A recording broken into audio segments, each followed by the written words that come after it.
Voilà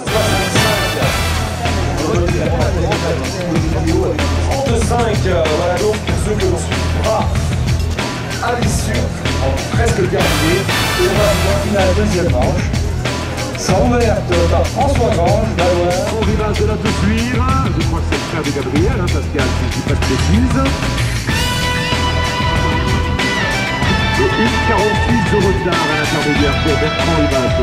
Grégory Rouvelon, des Menuires partis, et nous attendons Hervé Horard, passé en 20,97 à l'intermédiaire pour Val Thorens. Et oui, Hervé Horard, eh bien c'est le doyen de cette finale, on l'applaudit.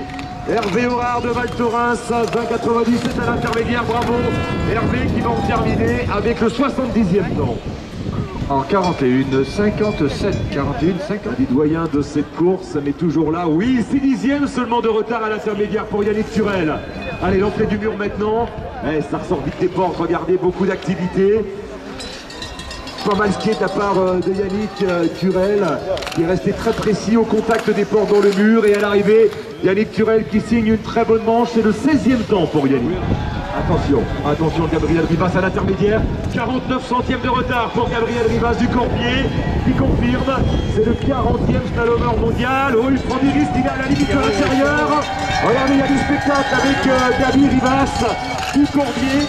Il est passé tout près de la tour additionnelle, mais qui va tout de même terminer cette manche. Gabriel Rivas avec le 15e temps. En 38,83. Christophe de Pouilly. Attention, Dossard 109. 71 centièmes de retard seulement pour Christophe, qui a failli partir sur l'intérieur à 2 reprises. Et encore une. Et regardez, il est toujours là, Christophe de Pouilly. Lui aussi, c'est une des figures du challenge. Et ben, il a déjà fait des figures dans le mur. Bravo Christophe. Et à l'arrivée, le 48e temps. On va surveiller l'intermédiaire, Antoine. 1,02 de retard, Antoine. C'est correct, hein. C'est un des grands animateurs du challenge. Oh là là, il est parti sur l'arrière. Il a failli se faire éjecter, lui aussi est revenu à l'aplomb, mais c'était limite. Allez Antoine avec un gros dossard de 112. Faut se placer en vue de la deuxième manche. Antoine Dubourjal avec le...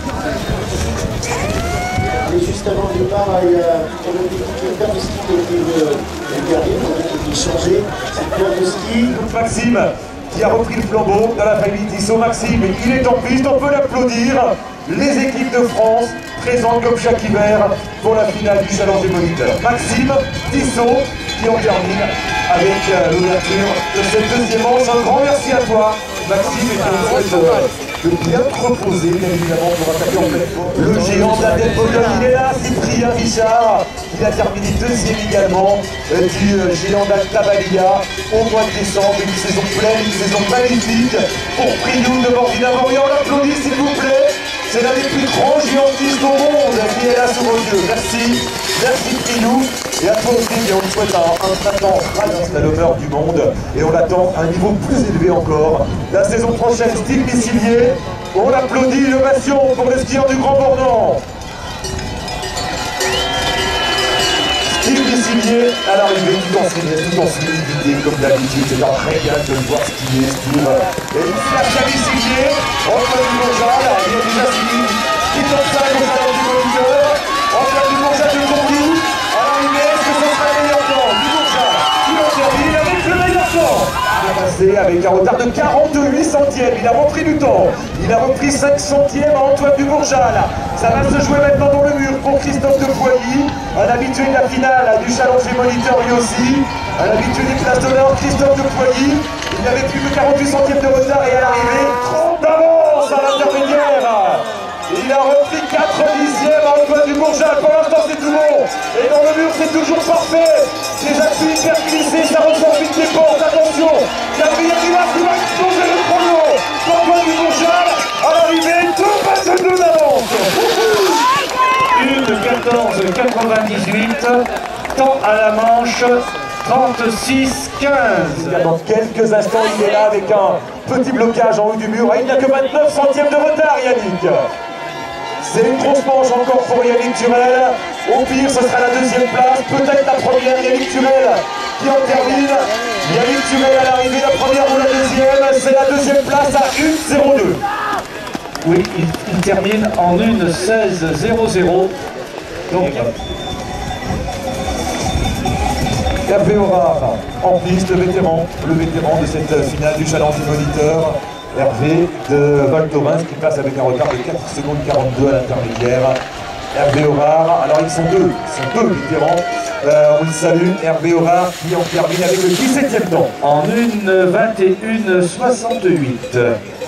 1:21:68. 45. Sylvain Gilloz, M. Laplane, 8e à la première manche. Alors Kieran Gros donc qui passe à l'intermédiaire avec 20 secondes de retard, mais c'est normal parce qu'il avait beaucoup de retard sur la première manche, Kieran, et s'était arrêté, était reparti. Et là malheureusement c'est un peu le même cas de figure sur cette deuxième manche avec une faute dans le mur pour Kieran qui sera néanmoins classé, je pense. Comilly, il est toujours devant. Il est toujours devant, 700e d'avance pour Fred Comilly dans le mur maintenant. Fred qui ne lâche rien, il était sur le podium l'an dernier et il va se battre pour aller chercher un nouveau podium. Il est plutôt bien dans le mur, Fred. C'était bien ce qui est dans le mur, Fred Comilly est à l'arrivée, Fred Comilly, c'est la 3e place. Une Théo est en course pour le CF de Val Thorens.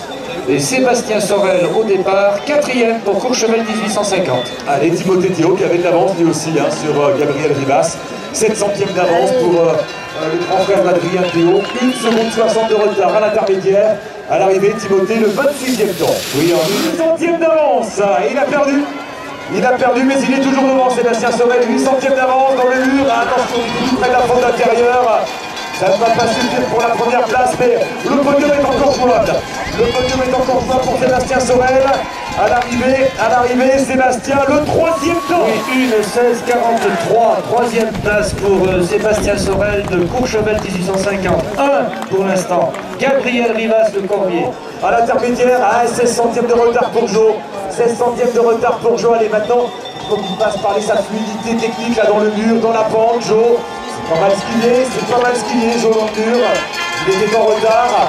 À l'intermédiaire, est-ce qu'il peut aller chercher une place sur le podium? Joël Chenal à l'arrivée, c'est le 5e temps pour Joël. Jo Chenal. Une 34 d'avance, il a perdu moins de 2 dixièmes. Moins de 2 dixièmes de perdu pour Alex. C'est énorme. Et dans le mur, sans voix. Il y a de la vitesse, allez Alex à l'arrivée. Alex Anselmet, il fait passer la puissance. Alex Anselmet, il est devant. Pour 700e, Alex Anselmet, qui vient de la première place. 700e, c'est ça le challenge, Alexandre. 700e. Il a été énorme, Alex Anselmet. Énorme pour son premier challenge des moniteurs. Il prend la tête avec 7 centièmes d'avance sur Gabriel Rivas. N'oublions pas Fabien Rigol de Saint-Gervais qui était numéro 2. Allez, on continue. Ah, mais j'ai pas dit qu'il est Nicolas qui avait du retard à l'issue de la première manche. Et malheureusement, il ne pouvait plus espérer le podium et il se bat sur cette deuxième manche. Nicolas Sauvage, 2,57 de retard à l'intermédiaire. À l'arrivée, Nicolas, le très intermédiaire, 1,06 de retard sur Alex Anselmet. 1,06 de retard. Ça reste jouable pour le podium, ça va être compliqué quand même. Allez, Fabien jusqu'au bout. Il faut aller chercher ce podium.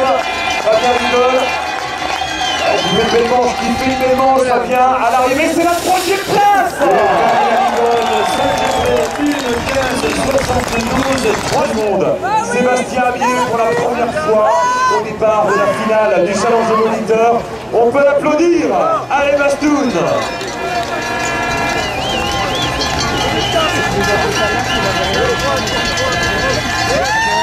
Sébastien Amier à l'arrivée avec pour Bastoun le 49e. 2 secondes 35 à l'intermédiaire. Allez, on l'encourage. Romuald Delissigno en piste.